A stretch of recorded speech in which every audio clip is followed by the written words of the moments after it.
Are you the perfect person? I mean, you never have a hair out of place. You're never late for work.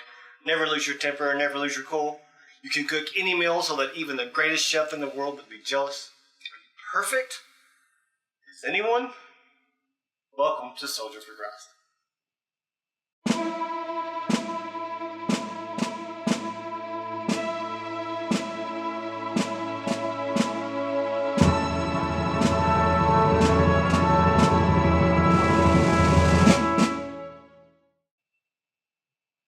Is anyone perfect? Today, I want us to look at one of the 12 disciples of Jesus, Peter. Now, Peter's real name was Simon, and in this instant I want us to look at, we are going to see two different sides. When Jesus came to the region of Caesarea Philippi, he asked his disciples, "Who do the people say the Son of Man is?" They replied, "Some say John the Baptist, others say Elijah, and still others Jeremiah or one of the prophets." "But what about you?" he asked. "Who do you say I am?" Simon Peter answered, "You are the Messiah, the Son of the living God." So here, Peter is straight up saying that Jesus is the Christ, the Messiah sent by God. Peter was stating this as a fact and letting Jesus know that he believed that with all his heart. And now listen to how Jesus responds.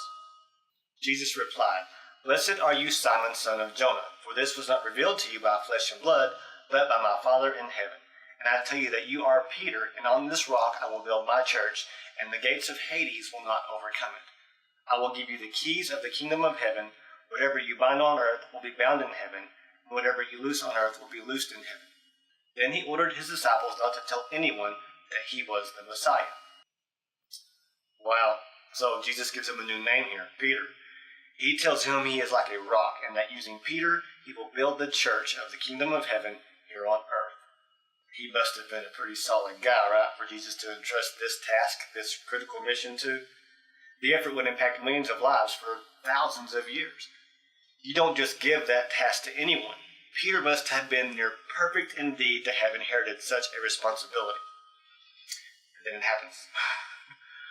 From that time on, Jesus began to explain to his disciples that he must go to Jerusalem and suffer many things at the hands of the elders, the chief priests, and the teachers of the law, and that he must be killed and on the third day raised to life.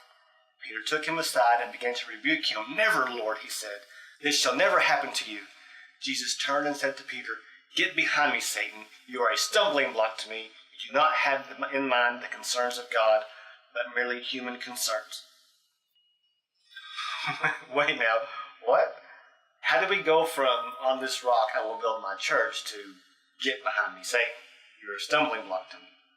I mean, this was Peter. Are you kidding me? What's going on here? So are we to believe that the same person that Jesus entrusted to run the church in his absence was also somehow now an obstacle to Jesus? The point here is that no matter who you are, God can use you to fulfill his purpose and his plan. Do not let the stains of the past keep you from being who God needs you to be. I mean, look at Peter in this example. He went on to be the rock on which the church was built. Want another example? Look at Saul of Tarsus. Read up on him. God can and does use the broken and the weak to get things done. As it was once told to me when I was faced with a challenge, God does not call the equipped, he equips the called.